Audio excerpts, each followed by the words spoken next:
Yo, what is up guys? Welcome to our draft analysis for the LTM, a brand new league that I am in. It is ran by the same people who ran the BBR, so this is the league right after that. What differs from BBR is that it is a low tier league, so that means that Pokemon like Masquerada, Zarude, Raging Bolt, those guys are banned, so all Pokemon that are available will be like the ones that are typically like 14 points-ish like below.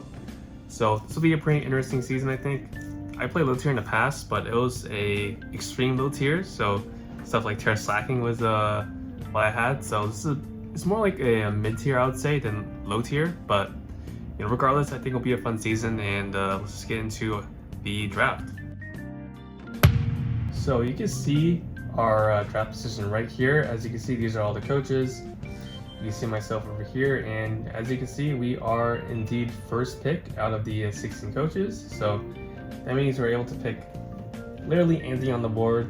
We can literally pick, here is the draft board right here, I'll show a picture of.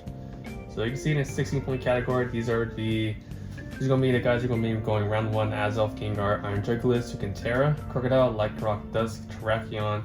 So our first pick probably wants to be one of these guys. So I was looking at those guys, I was thinking like, what I valued the most was having like a fast spawn that can also apply good pressure, but that can also have a lot of utility like U-turn, like stuff like that, rocks. So, and what made most sense to me here of all these picks was actually going to be Azelf. So that's gonna be our first pick. So our first pick is gonna be Azelf here. So the biggest reason why I wanted it actually was because I liked having like a fast Encore mod, because as you guys know from like all my previous teams, I like running the move Encore a lot, paired with our fat pivots like Alola, Manbuzz. So basically the idea here is that we would just pivot from our Poke guys into Azelf. We can Encore punish stuff like a substitute, which people like to run against me, or like a setup move. So that was the biggest reason why I wanted it, and also its speed tier is really nice, especially in a low tier setting where stuff like Masquerada is banned.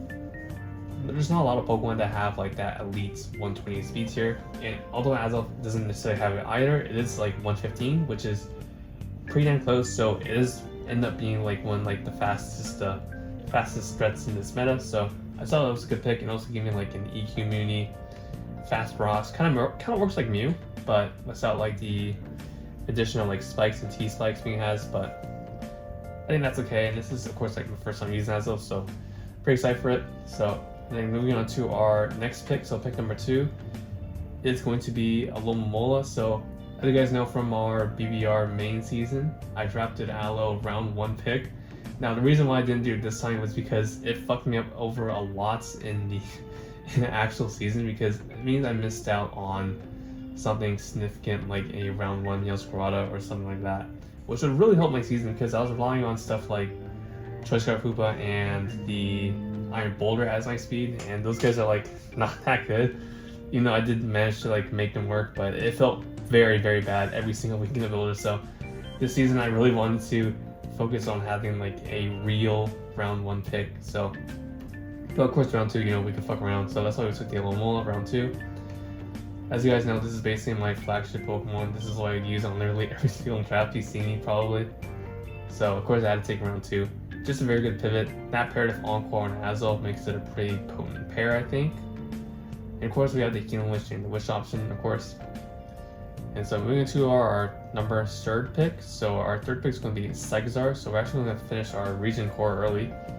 Now the reason why I want Segazar is because it gave me a good spinner, and also gave me a Pokemon of the 120 speed tier, which I really value. So having 2 Pokemon around that speed tier, I think was really valuable for this type of craft. So, and of course there is like the double region core.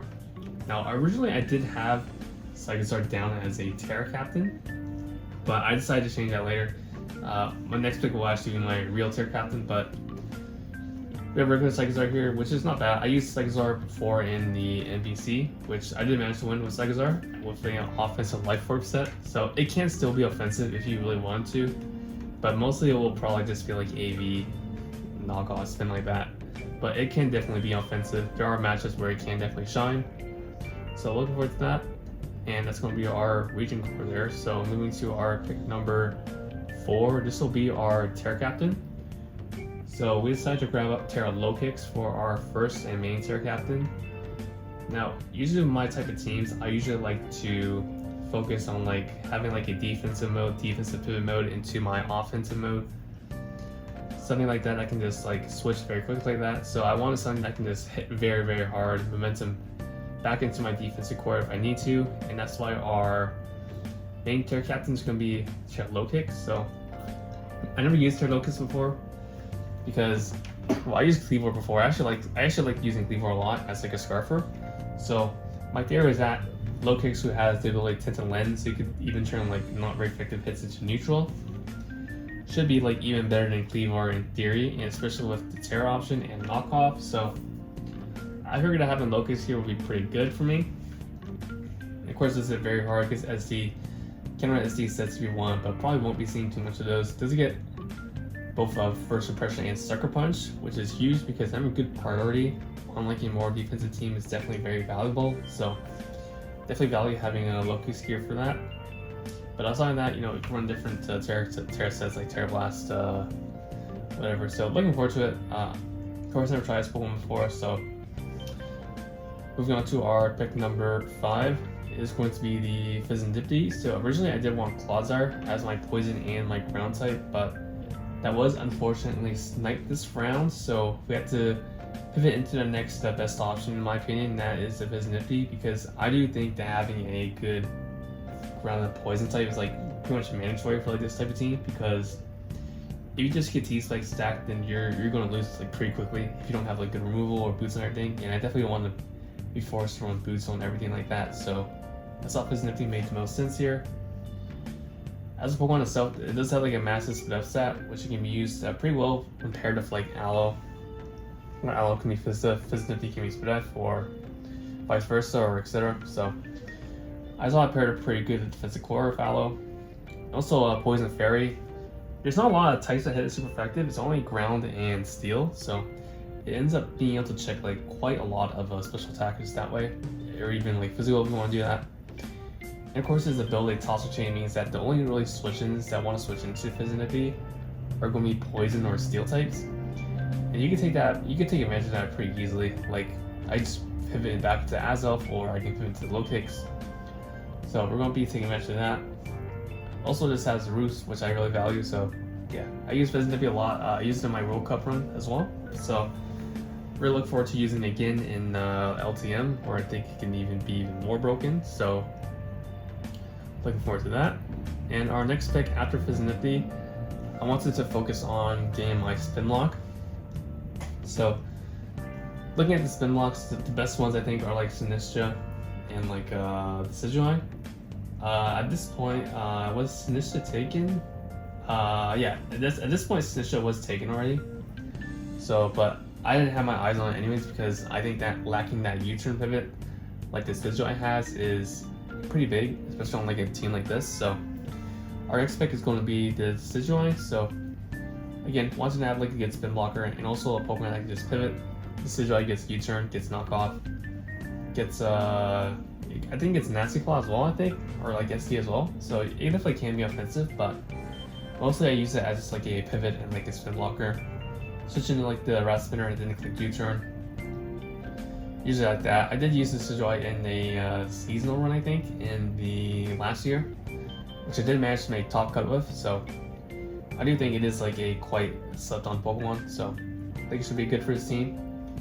And moving on to our next pick, we definitely want to pick up our ground type now, because the ground type like economy in low tier is fucking poverty. So there weren't a lot of options we could pick. There were like Mudzill, Dugtrio, who doesn't get Arena Trap, so pretty bad.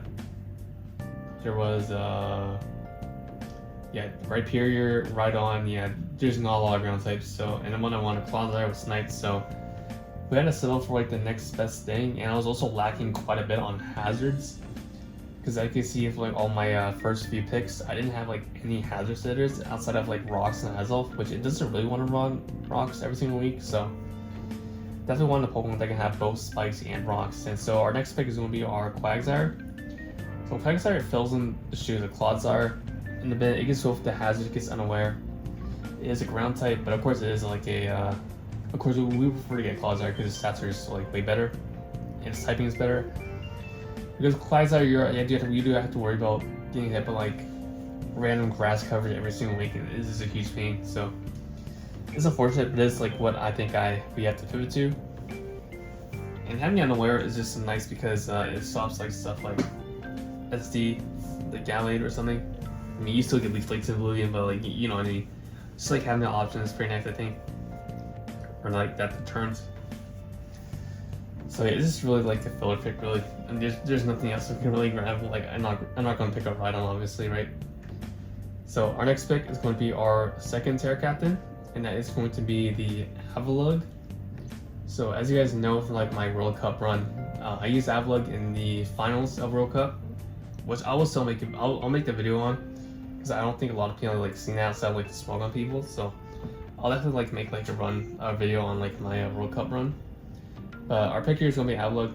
I use Avalog a shit ton in the past. It's just like very good defensive wall, base 184 defense. Like you basically blank any physical attacker. Like they're not gonna get past you, especially if you have like Iron Defense or Curse. Like they're just not gonna get past you. And when you pair that with Terra, you can get rid of your Stealth Rock weakness. It becomes like very good. Especially like Grab Spin, Recover, Terra Blast, Curse. It becomes pretty damn good at just checking like basically any physical attackers. So, and if you need to invest in it into low speed F, it can actually be like deceptively bulky, I think. And you can actually like get some like surprise kills in Mirror Coat, believe it or not, which I have run before in the past. So maybe we'll see that, maybe we won't. But you know, just want to have like a good secondary defensive Terra Captain alongside low kicks. I don't know if I'll Terra Avalog more over low kicks. I think I probably will, but we'll see how that goes in the regular season, of course. And so our next pick is going to be pick number 9, I think. It's going to be Fortress. So I just wanted to continue just getting more hazards because obviously we're like severely lacking. If Quegar is like our only hazard sitter, and we're forced to bring it like every single week, that's probably not going to bode well for us. So our next pick is going to be Fortress here. Just want to get more hazards. It gets T-Spikes, which Fizzy lacks. Gets Rocks, gets Spikes. It's in our Wrap Spinner, so we have 3 Wrap Spinners. We have Avalog, Segazar, and Fortress. So, you know, I definitely took all the spinners in this on the board. So it also gives us a Steel type. It doesn't resist flying, so we do have to pass it up. That's like, of course, like the big price of drafting a Steel bug type like Fortress or Scissor is that your flying resist is like nothing. So we will have to pass it up for our next pick here. And speaking of, is going to be our Garganacl. So I used Terra Garg once before in the past. It was really good, but without Terra, I don't really know how it will perform. I really wanted just like to have a good flying resist because there are like some scary flying types out there like Terra Torn Eye, Terra Iron Jugglers, who definitely love to spam Terra Blast flying. So I definitely wanted something to at least like check that. So that's why we have our Garg here. It is bulky enough to be able to take those and of course recover off the damage. And it is another rock sitter, which I really value. And also gets Sulk here. So it does definitely like force like some cover cloaks to come perhaps. And if they do come, that's good for me because Garg doesn't necessarily want to come to every single game, right? It only really wants to be there if there's like a good like flying type that wants to spam its flying type moves. So if they're playing cover cloak, you know, that's good for me. If they don't, then that's fine if I do bring Garg, right? So I thought it was an okay pick. And moving on to our last pick here. So this is going to be our final pick for the season, and it's going to be Jumpluff. So I saw A12 use Jumpluff pretty well in BBR. I was like, yeah, this guy might know a ball. So I checked up Jumpluff's moves for the Ghosting Tour I'm in. So there's a small gun Ghosting Tour where I'm teaming up with Addy, Mount-A, J Ricky, those Wi-Fi guys. And I was looking at like the last shitter guys, the guys worth like 1 point to like round off our roster. And I saw Jumpluff, I was like, wait, this guy might be the GOAT. And I saw his moves, and it's like, wait, this guy, look at the moves that guy gets. So this guy gets screens, he gets light screen reflect, it gets Memento. Such as screens, you can click Memento. It gets U-turn, it gets String Snap, it gets Leech Seed, Sleep Powder, Encore, a good speed stat in the 110s. So really, this guy for 1 point is a crazy steal in my opinion. This guy should definitely not be 1 point. Now unfortunately we could not Terra it although I really would like to because it is worth 3 points if I do decide to tear it. So I definitely wish I could be able to tear it because you can definitely run like SD sets with it, funny enough, but you know, unfortunately not able to do that, so it's gonna have to be our main, or like a good really good support option. Of course, this also gives us a flying type, which I really value on this team because our only ground resist is the Azelf and the Decidueye, I think, which is definitely not ideal. So having like additional like flying type helps out a lot, I think. And of course, just having like screens often another Encore one, can't go wrong with that. And so yeah, that's going to be our team. So this is what our team looks like for the regular season.